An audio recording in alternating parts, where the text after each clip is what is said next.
आज लेंगे हम अगले चैप्टर के बारे में the cold war and it's ideological and political origins. शीत युद्ध तथा इसके आदर्शवादी और राजनीतिक भूमिकाएं। तो सबसे पहले तो हम बात करेंगे शीत युद्ध की। शीत युद्ध की अवधारणा का जन्म द्वितीय विश्व युद्ध की समाप्ति के बाद 1945 में हुआ और ये अंतर्राष्ट्रीय संबंधों की एक सच्चाई है जो अमेरिका तथा सोवियत संघ के पारस्परिक संबंधों को उजागर करती है। द्वितीय विश्व युद्ध के बाद के अंतर्राष्ट्रीय संबंधों का एक नया अध्याय है ये, और इसे एक नया अंतर्राष्ट्रीय राजनीतिक विकास का नाम भी दिया गया। तो विश्व युद्ध के दौरान हम देखते हैं कि अमेरिका और सोवियत संघ के बीच में जो मित्रता थी, उस मित्रता का जो नया अध्याय शुरू हुआ था युद्ध के बाद जो है ये समाप्त हो गया, और आपस में पारस्परिक जो मतभेद थे वो दोनों शक्तियों के बीच में शुरू हो गए और विश्व दो शक्तिशाली गुटों, पूंजीवादी गुट और साम्यवादी गुट में विभाजित हो गया। तो शीत युद्ध का अर्थ क्या है? इसके नाम से ही जैसे पता चलता है कि ये अस्त्रों शस्त्रों का युद्ध न होकर धमकियों तक ही सीमित युद्ध है, और इस युद्ध में कोई वास्तविक युद्ध नहीं था ये, और साथ ही साथ ये केवल परोक्ष युद्ध तक ही सीमित रहा। और इस युद्ध में दोनों महाशक्तियां अपने वैचारिक मतभेद ही जो थे इनके प्रमुख रहे। तो एक प्रकार का ये कूटनीतिक युद्ध था जो महाशक्तियों के संकीर्ण स्वार्थ सिद्धियों के प्रयासों पर ही आधारित था। तो शीत युद्ध क्या है? शीत युद्ध एक प्रकार का वाक युद्ध था जो कागज के गोलों, पत्र पत्रिकाओं, रेडियो तथा प्रचार साधनों तक ही लड़ा गया। इस युद्ध में ना कोई गोली चली, ना कोई घायल हुआ, और इसमें दोनों महाशक्तियों ने अपना वर्चस्व कायम रखने के लिए विश्व के अधिकांश हिस्से में परोक्ष युद्ध लड़े। युद्ध को शस्त्र युद्ध में बदलने से रोकने के सभी उपायों का भी प्रयोग किया गया, और यह केवल कूटनीतिक उपायों द्वारा लगा जाने वाला युद्ध था जिसमें दोनों महाशक्तियां एक दूसरे को नीचा दिखाने के सभी उपायों का सहारा लेती रही। और इसी के तहत शीत युद्ध दो विरोधी विचारधाराओं, जो KPS मेनन है वो कहते हैं शीत युद्ध दो विरोधी विचारधाराओं, पूंजीवाद और साम्राज्यवाद, दो व्यवस्थाओं बुर्जुआ लोकतंत्र तथा सर्वहारा तानाशाही, दो गुटों नाटो और वारसा समझौता, दो राज्यों अमेरिका और सोवियत संघ तथा दो नेताओं जॉन फॉस्टर इलास तथा स्टालिन के बीच युद्ध था जिसका प्रभाव पूरे विश्व पर पड़ा। जवाहरलाल नेहरू ने शीत युद्ध की जो परिभाषा दी है वो कहते हैं यह युद्ध निलंबित मृत्यु दंड के वातावरण का युद्ध था जो गर्म युद्ध से भी अधिक भयानक था। और इस प्रकार कहा जा सकता है कि शीत युद्ध दो महाशक्तियों के मध्य एक वाक्य युद्ध था जो कूटनीतिक उपायों पर आधारित था। अब लेंगे हम शीत युद्ध की उत्पत्ति के बारे में। तो शीत युद्ध के लक्षण द्वितीय विश्व युद्ध के दौरान ही प्रकट हो गए थे। दोनों महाशक्तियां अपने अपने संकीर्ण स्वार्थों को ध्यान में रखकर युद्ध लड़ रही थी और परस्पर सहयोग की भावना का दिखावा कर रही थी। तो इसमें पहला है सोवियत संघ द्वारा याल्टा समझौते का पालन न किया जाना 1945 में। ये एक समझौता जिसको याल्टा समझौता कहा जाता है, ये समझौता जो है ये हुआ, और इस सम्मेलन में पोलैंड में प्रतिनिधि शासन व्यवस्था को मान्यता देने की बात पर सहमति हुई थी, लेकिन युद्ध की समाप्ति के समय स्टालिन ने वायदे से मुकरते हुए वहां पर अपनी लुब्निन सरकार की सहायता देना शुरू कर दिया। दूसरा, सोवियत संघ और अमेरिका के वैचारिक मतभेद। युद्ध के समय इन दोनों महाशक्तियों में वैचारिक मतभेद उभरने लगे थे। सोवियत संघ साम्राज्यवाद को बढ़ावा देना चाहता था, जबकि अमेरिका जो था ये पूंजीवाद को बढ़ावा देना चाहता था। तो दोनों के जो वैचारिक मतभेद थे इससे भी उत्पत्ति हुई। फिर तीसरा, सोवियत संघ का एक शक्तिशाली राष्ट्र के रूप में उभरना। सोवियत संघ जो था एक शक्तिशाली राष्ट्र के रूप में 1917 ईस्वी की समाजवादी क्रांति के पश्चात उभर कर सामने आया। तो जब ये शक्तिशाली ग्रुप के रूप में उभर कर सामने आया तो जाहिर सी बात थी कि इसका टकराव होना दूसरे किसी देश से ज़रूरी था, और वो था अमेरिका, और इसलिए भी शीत युद्ध की उत्पत्ति हुई। फिर है ईरान में सोवियत हस्तक्षेप। चौथा, ईरान में सोवियत हस्तक्षेप क्षेप सोवियत संघ तथा पश्चिमी शक्तियों ने द्वितीय विश्व युद्ध के दौरान ही जर्मनी के आत्मसमर्पण के बाद 6 महीने के अंदर ही ईरान से अपनी सेनाएं वापस बुलाने का समझौता किया था। युद्ध की समाप्ति पर पश्चिमी राष्ट्रों ने तो वायदे के मुताबिक दक्षिण ईरान से अपनी सेनाएं हटाने का वायदा पूरा किया, लेकिन सोवियत संघ ने ऐसा नहीं किया।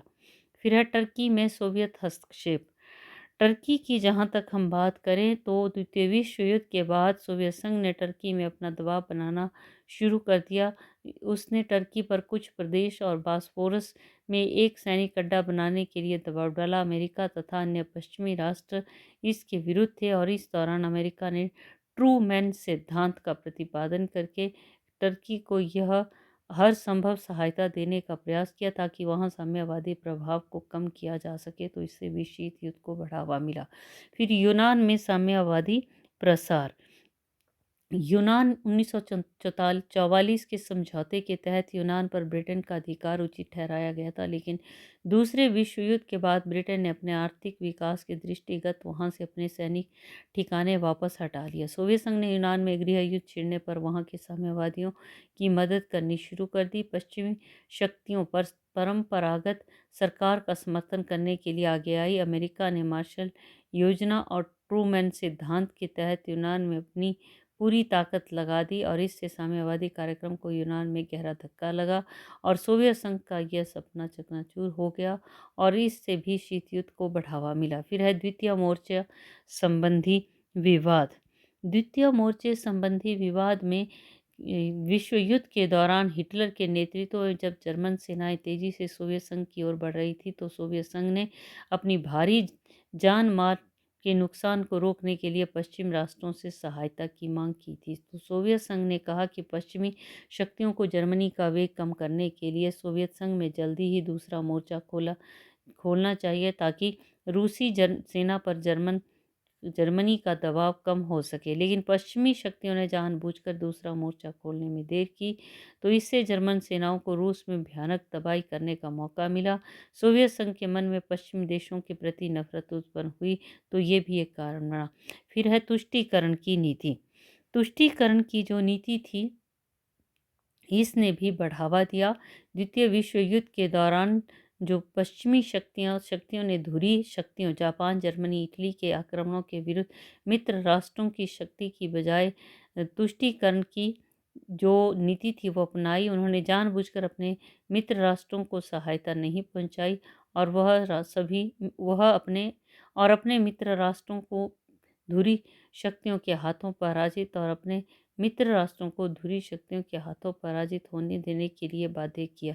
इससे युद्ध पूर्व किए गए संधियां और समझौते के प्रति अनेक मन में अविश्वास की भावना पैदा हुई, तो इससे भी हम ये कह सकते हैं कि ये शीत युद्ध का जो वातावरण था वो बन गया। फिर है सोवियत संघ द्वारा बाल्कान समझौते की उपेक्षा। सोवियत संघ ने एक समझौता जो हुआ था 1944 में पूर्वी यूरोप का विभाजन करने पर सोवियत संघ तथा ब्रिटेन में सहमति हुई थी कि इसके तहत बुल्गारिया, रोमानिया पर सोवियत संघ और यूनान पर ब्रिटेन का प्रभाव रहेगा। हंगरी, यूगोस्लाविया में दोनों का बराबर प्रभाव मानने की बात कही गई थी, लेकिन द्वितीय विश्व युद्ध की समाप्ति पर सोवियत संघ ने ब्रिटेन के प्रभाव की अपेक्षा करके अपने साम्यवादी प्रसार को तेज किया और इस तरह से क्या हुआ कि जो वातावरण था वो दूषित हो गया। फिर अगला है अमेरिका का परमाणु अस्त्र कार्यक्रम।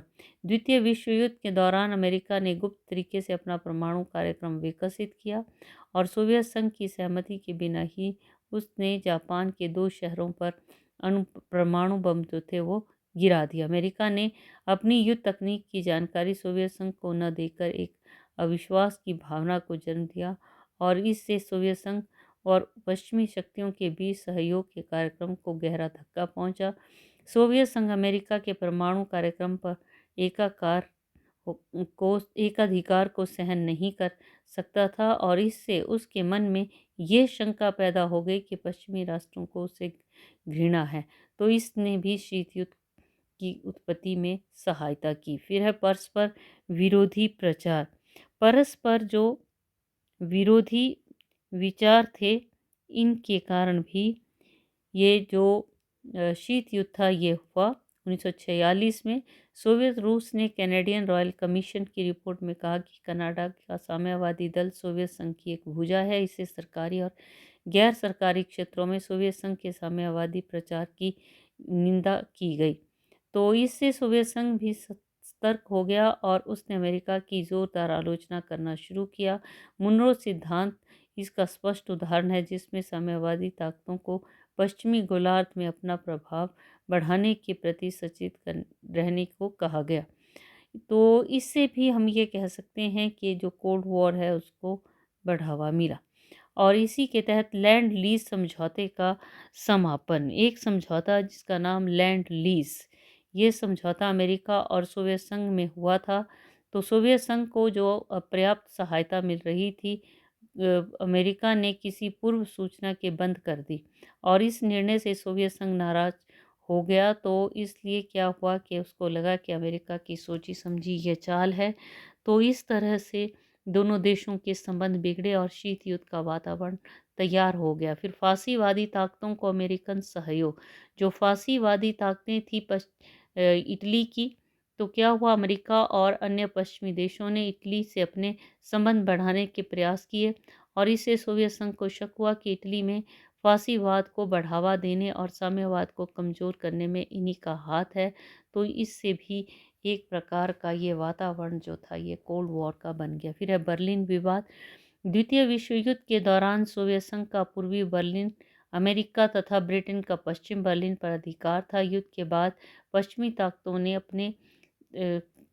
जो अपने अधीन जो बर्लिन प्रदेश में नई मुद्रा का प्रचलन करने का फैसला किया। इस फैसले के विरुद्ध जून 1948 में बर्लिन की नाकेबंदी सोवियत संघ ने कर दी और इसके परिणाम स्वरूप सोवियत संघ और अमेरिका और ब्रिटेन के बीच हुए प्रोटोकॉल का उल्लंघन हो गया और इसके लिए सोवियत संघ को पूर्ण रूप से दोषी माना गया और सोवियत संघ अपना दोष स्वीकार करने को तैयार नहीं था।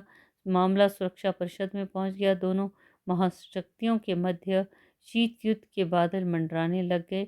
तो इससे भी उत्पत्ति हुई। फिर सोवियत संघ द्वारा वीटो पावर का बार बार प्रयोग करना। द्वितीय विश्व युद्ध की समाप्ति के बाद एक हम ये कह सकते हैं संस्था बनी जिसको नाम दिया गया संयुक्त राष्ट्र संघ। तो संयुक्त राष्ट्र संघ जो है, इस संयुक्त राष्ट्र संघ में 5 देशों को वीटो पावर थी। सोवियत संघ ने बार बार अपनी इस शक्ति का प्रयोग करे पश्चिमी राष्ट्रों के प्रत्येक सुझाव को मानने से इनकार कर दिया और इस तरह अमेरिका था पश्चिमी राष्ट्रों द्वारा संयुक्त राष्ट्र संघ में लाए गए प्रत्येक प्रस्ताव को हार का सामना करना पड़ा। तो क्या हुआ कि इसी के फलस्वरूप अमेरिका था पश्चिमी राष्ट्र सोवियत संघ की आलोचना करने लगे। परस्पर जो माहौल था वो तनाव का हो गया और शीत युद्ध का जन्म हुआ। फिर है संकीर्ण राष्ट्रवाद पर आधारित संकीर्ण राष्ट्रीय हित। द्वितीय विश्व युद्ध की समाप्ति के बाद अमेरिका और सोवियत संघ अपने अपने स्वार्थों को साधने में लग गया और एक दूसरे के हितों की अनदेखी करते रहे और इससे क्या हुआ कि जो शक्ति की राजनीति थी उसका जन्म हुआ और इस तरह से शक्ति की राजनीति के जन्म होने के तहत शीत युद्ध को जो है बढ़ावा मिला। तो ये कुछ हम कह सकते हैं कि जो शीत युद्ध की उत्पत्ति थी उसके पीछे ये कुछ कारण कह लीजिए या इस प्रकार की जो घटनाएं थी, जो भावनाएं थी वो उत्तरदायी रही। इसके अतिरिक्त एक और जिसको कि North Atlantic Treaty Organization NATO कहा जाता है, इसको भी हम कह सकते हैं। रूस की आक्रमणकारी नीतियों जैसे कि चेकोस्लोवाकिया की सरकार में परिवर्तन, बर्लिन की घेराबंदी, यूनान का युद्ध जारी रखने, पश्चिम देशों का विश्वास पक्का कर दिया कि अमेरिका को पश्चिम यूरोपीय राज्यों की रूस के प्रभाव और आक्रमणकारी नीतियों से बचाने के लिए कुछ रचनात्मक पग उठाने की आवश्यकता थी। तो इस उद्देश्य से 4 अप्रैल 1949 को एक वंशी गठन में एक नाटो संगठन जिसको कहा जाता है नॉर्थ अटलांटिक ट्रीटी ऑर्गेनाइजेशन, ये जो है इसका निर्माण किया गया, जिस पर America, Canada, Belgium, Denmark, France, Ireland, Italy, Luxembourg, Netherland, Norway, पुर्तगाल, ब्रिटेन इत्यादि ने हस्ताक्षर किया। 1952 में यूनान और तुर्की और 1956 में संघीय जर्मन गणराज्य ने भी इस संगठन में शामिल होना स्वीकार किया। इसके अतिरिक्त है अदर अलाइंसेस, अन्य संगठन, जिसमें South East Asian Treaty Organization ये है, और साथ ही साथ एक और है सेंट्रल ट्रीटी ऑर्गेनाइजेशन, जिसको के सेंटो का नाम दिया गया। इसके अतिरिक्त एक और है वार्सा पैक्ट, 1955 में एक संधि, पूर्वी यूरोप के साम्यवादी ब्लॉक ने ये 19 मई 1955 में एक संधि की। दूसरे महायुद्ध के समाप्त होने से पहले कि रूस ने चेकोस्लोवाकिया, पोलैंड के साथ एक दूसरे की सहायता और सहयोग करने का समझौता कर लिया। 1948 में रूस ने ऐसी संधि बुल्गारिया, रोमानिया, हंगरी के साथ की। मई 1954 में अपने यूरोपीय अनुयायी देशों के साथ संबंधों को और सुदृढ़ बनाने के लिए एक और संधि, अधिक विस्तृत संधि जो थी की गई, जिसको वार्सा पैक्ट कहा जाता है, जो कि नाटो के जवाब में था। वार्सा संधि के अनुसार रूस विशेष तौर पर वार्सा संधि जो थी ये की गई, और इस तरह से ये वार्सा संधि एक प्रकार से हम कह सकते हैं कि ये जो शीत युद्ध था इसके लिए ये भी उत्तरदायी मानी जाती है। इसके बाद जो है अगला लेंगे हम शीत युद्ध के कारणों के बारे में। वैसे तो शीत युद्ध के जो कारण थे, एक प्रकार से जो परिस्थितियां थी, यही उत्तरदायी मानी जाती हैं। तो इसमें विशेष तौर पर कुछ अन्य जो ये कारण बताए गए हैं, जैसे द्वितीय मोर्चे का प्रश्न, शीत युद्ध का कारण एक दूसरे के प्रति जो बढ़ता हुआ संदेह और अविश्वास था, ये कारण था। 1942 में से ही सोवियत संघ और इंग्लैंड अमेरिका में वैचारिक जो वैमनस्यता थी वो चली आ रही थी, मतभेद शुरू हुए, और इस तरह से ये मतभेद जो थे ये आगे बढ़ते चले गए। और इसी के साथ साथ एक और वजह, जो कि एक दूसरे के विरुद्ध प्रचार अभियान। युद्ध के बाद सोवियत संघ ने अपने मीडिया में पश्चिमी राष्ट्रों के विरुद्ध उनकी विश्व में साम्राज्यवादी नीतियों का खुलकर खुलासा किया। तो एक प्रहार था यह उनके ऊपर। एटम बम से हुए विनाश और उपनिवेशवाद और साम्राज्यवाद के विरुद्ध प्रचार अभियान पूरे विश्व में तेज हुए। तो ये कुछ विशेष तौर पर एक दूसरे के विरुद्ध जो छींटाकशी थी, इससे भी शीत युद्ध का वातावरण तैयार हुआ। फिर है इसके पश्चात एक एटम बम का आविष्कार, बिल्कुल ये भी हुआ, और ये बम जो था जो जापान है उसके नागासाकी, हिरोशिमा के ऊपर गिराए गए, महान विनाश हुआ। तो इस तरह से इस आविष्कार ने भी शीत युद्ध को जन्म दिया। फिर है पूर्वी यूरोप में साम्यवादी सरकारों की स्थापना हुई। 1944 में सोवियत संघ ने अपने देश को हिटलर से पूर्ण रूप से आज़ाद किया। तो उन्होंने युद्ध नहीं रोका, बल्कि सोवियत सेनाएं अब यूरोप के अन्य राष्ट्र जो हिटलर के कब्जे में थे, घोर यातनाएं सह रहे थे, उनको आज़ाद करने के लिए आगे बढ़ी। जहां जनता ने उन्हें अपनी आज़ादी का मसीहा समझा, उनका भव्य स्वागत हुआ। समाजवादी सेनाओं का इन देशों ने की और एवं मानव जाति को हिटलर के चंगुल से निकालने का एक अभियान था। तो सोवियत सेनाओं ने अब पीछे मुड़कर नहीं देखा। पूर्वी यूरोप के एक के बाद एक देश को हिटलर के चंगुल से आज़ाद कर दिया, और वहाँ जनता को अपनी पसंद की साम्यवादी सरकारों को सत्ता में लाने का अवसर दिया गया। ये देश थे Poland, Hungary, Bulgaria, Romania, Albania, Czechoslovakia, Yugoslavia, और इसी के साथ साथ विशेष तौर पर ये देश शामिल थे। अगला है ईरान से सोवियत सेनाएं न हटना। इसके अतिरिक्त क्या हुआ कि ईरान से जो सोवियत सेनाएं थी वो नहीं हटाई गई। युद्ध के समय मित्र राष्ट्रों की सहमति से सोवियत संघ ने उत्तरी ईरान पर कब्जा कर लिया था, और दक्षिण ईरान में एंग्लो अमेरिकन कब्जा था। युद्ध समाप्त होते ही एंग्लो अमेरिकन सेनाएं हटा ली गई, पर सुरक्षा की दृष्टि से सोवियत संघ ने अपनी सेनाएं कुछ समय के बाद हटाई। तो इससे भी दोनों खेमों में अनबन रही, और युद्ध का ये भी शीत युद्ध का कारण बने। तो इस तरह से ये थे शीत युद्ध के कारण, और इसी के अंतर्गत विश्व में एक अशांत और एक तनावपूर्ण जो वातावरण था वो इस दौरान बना रहा।